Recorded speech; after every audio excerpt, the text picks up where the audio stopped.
Friends, మన ఛానల్ని ఎవరైనా ఫస్ట్ టైం చూస్తున్నట్టయితే ఒక్కసారి వెళ్ళి సబ్స్క్రైబ్ చేసుకోండి. నేను లాస్ట్ షార్ట్ వీడియోలో చెప్పినట్టుగా నేను ఒక ఎగ్జామ్కి అటెండ్ అయ్యాను, బ్యాంక్ ఎగ్జామ్కి అని చెప్పాను కదా. దానికోసం ఫుల్ డీటెయిల్స్ తెలుసుకోవాలనుకుంటే ఈ వీడియో ఎండింగ్ వరకు చూడండి. నేను వీడియో ఎండింగ్లో కంప్లీట్ డీటెయిల్స్ ఎక్స్ప్లెయిన్ చేశాను. నేనైతే ఎగ్జామ్కి అటెండ్ అయ్యాను. నేను పలాసలో ప్రజెంట్ ఉన్నా. నాకు నర్సన్పేటలో ఎగ్జామ్ సెంటర్ అనమాట. సో అక్కడ నుంచి మార్నింగ్ స్టార్ట్ అయ్యాం. నాకు ఆల్మోస్ట్ నేను కొంచెం తొందరగానే స్టార్ట్ అయిపోయాను. అక్కడ ఆల్రెడీ ఫస్ట్ షిఫ్ట్ అవుతుంది అని చెప్పారు. నేను అక్కడికి వెళ్ళేటప్పటికి 10:44 అయింది. బట్ నా రిపోర్టింగ్ టైం వచ్చేటప్పటికి 11:30. ఇంకా అంత టైం అక్కడ ఎండలో ఏం చేస్తామని చెప్పి ఎక్కడైనా కొంచెం నీడగా ఉంటుందేమో అని చెప్పి చూసామన్నమాట. అక్కడ ఒక షెడ్ ఉంటే అక్కడ నిలబడ్డాం. మా ఆయనకి వీడియో తీస్తుంటే చూడండి ఎంత సిగ్గుపడుతున్నారు.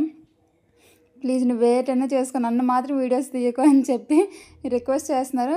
సరే అని చెప్పి ఇంకెంతసేపు ఉంటామనుకొని మేము వచ్చేటప్పటికి, నేను ఎగ్జామ్ అయ్యి వచ్చేటప్పటికి ఆల్మోస్ట్ 3 o'clock అయిపోద్ది కదా, లంచ్ టైం కూడా దాటిపోతుంది కదా అని చెప్పి ఏమైనా చిన్న స్నాక్స్ తిందామని వెళ్ళాము. ఒక బేకరీకి వెళ్ళాం. అక్కడైతే బేకరీ అంబియన్స్ అయితే చాలా బాగుంది. అన్ని రకాల desserts and cakes, ice creams అన్నీ ఉన్నాయి. మేమైతే చికెన్ వింగ్స్ తీసుకున్నాం. చికెన్ వింగ్స్ తీసుకొని కొంచెం తినేసి ఇంకా ఎగ్జామ్ సెంటర్కి అయితే స్టార్ట్ అయిపోయాం.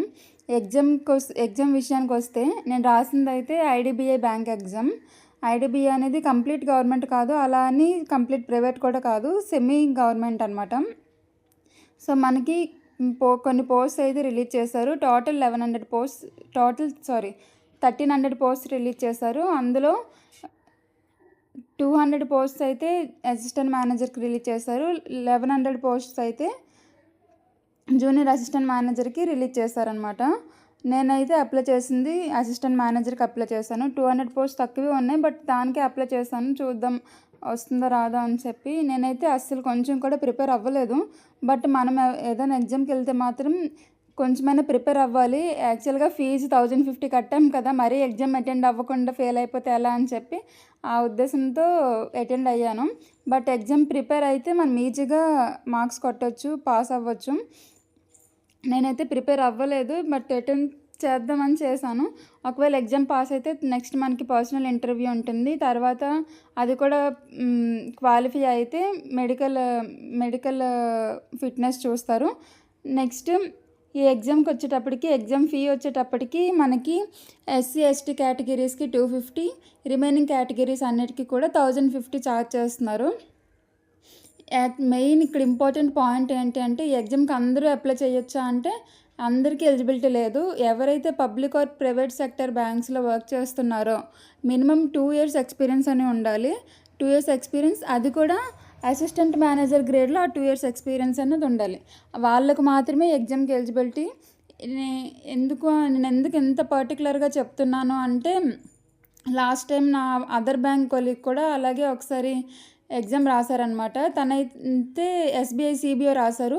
నేను కూడా SBI CBO రాసా. బట్ లాస్ట్ ఒక 10-20 days బ్యాక్ ఎగ్జామ్ అయింది, అది నేను రాసా. తను అది కాకుండా లాస్ట్ ఇయర్ ఎగ్జామ్ రాశారు. అప్పుడు తనకి పాపం కొంచెం క్లెవర్ పర్సనే, ఎగ్జామ్ అయితే క్వాలిఫై అయిపోయారు. నెక్స్ట్ ఎగ్జామ్ క్వాలిఫై అయిపోయాను కదా, పర్సనల్ ఇంటర్వ్యూ కూడా క్వాలిఫై అయిపోతాను అన్న తను హోప్స్ పెట్టుకున్నారు. బట్ ఫైనల్గా ఎగ్జామినేషన్ తర్వాత మనకి స్క్రీనింగ్ ప్రాసెస్ ఉంటుంది, అందులో మొత్తం ఫిల్టర్ చేసేస్తారు. సో అందులో తనకి ఎక్స్పీరియన్స్ చూసేటప్పటికి 4 years ఉంది, నాకన్నా ఎక్కువ ఎక్స్పీరియన్సే ఉంది. కానీ తన 4 years కూడా అసిస్టెంట్ మేనేజర్గా చేయలేదన్నమాట. అట్లీస్ట్ లాస్ట్ 1 year కూడా అసిస్టెంట్ మేనేజర్ చేసినా పర్వాలేదు, మనం ఎలిజిబులే. కానీ అసిస్టెంట్ మేనేజర్గా తను అసలు వర్క్ చేయలేదు. తను సీనియర్ ఆఫీసర్ కింద వర్క్ చేశారు. సీనియర్ ఆఫీసర్ తర్వాత అసిస్టెంట్ మేనేజర్ రోల్ వస్తుంది. సో తనకైతే స్క్రీనింగ్లో పోయింది. నేను ఎందుకు చెప్తున్నా అంటే, అక్కడ ఎగ్జామ్ ఫీయో లేకపోతే ఇంకేదో కాదు, మనం అనవసరంగా హోప్స్ పెట్టుకుంటాం కదా, ఈ జాబ్ మనకు వచ్చేస్తుంది, ఎంతైనా గవర్నమెంట్ జాబే కాబట్టి వచ్చేస్తుంది అని హోప్స్ పెట్టుకుంటాం కాబట్టి చెప్తున్నాం. నేను కూడా లాస్ట్ టైం ఒక 10-20 days back SBI CBO exam రాశాను. మనకైతే ఎవరైతే ప్రైవేట్ సెక్టర్స్లో వర్క్ చేస్తున్నారో గవర్నమెంట్ జాబ్ తెచ్చుకోవడానికి మనకి ఇది ఒక మంచి అవకాశం అనమాట.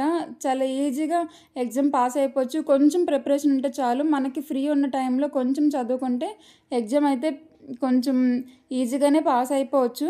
బట్ నెక్స్ట్ ఇంటర్వ్యూకి మాత్రం కొంచెం గట్టిగానే ప్రిపేర్ అవ్వాలి, ఎందుకంటే ఆల్మోస్ట్ ఎగ్జామ్స్ క్వాలిఫై అయిపోతున్నారు. బట్ ఫిల్టరింగ్ మొత్తం ఆ ఇంటర్వ్యూలోనే జరుగుతుంది. సో ఎగ్జామ్ కొంచెం పాస్ అయినా సరే ఇంటర్వ్యూకి కొంచెం మనం ఎక్కువ ప్రిపేర్ అవ్వాలి. నెక్స్ట్ ఇంకేమైనా డౌట్స్ కానీ ఇంకేమైనా ఉంటే నేను మళ్ళీ ఇంకో వీడియో చేయమంటే ఇంకో కంప్లీట్ వీడియో చేస్తాను. మొత్తం ఒకసారి పీడిఎఫ్లో పెట్టాను, ఒకసారి చెక్ చేసుకోండి. ఇంకేమైనా డీటెయిల్స్ ఉన్నా సరే, డౌట్స్ ఉన్నా సరే ఒకసారి కమెంట్ సెక్షన్లో అడగండి. నేను అన్నీ కంప్లీట్గా ఎక్స్ప్లెయిన్ చేస్తాను, అందరికీ రిప్లై ఇస్తాను. No problem. Thank you.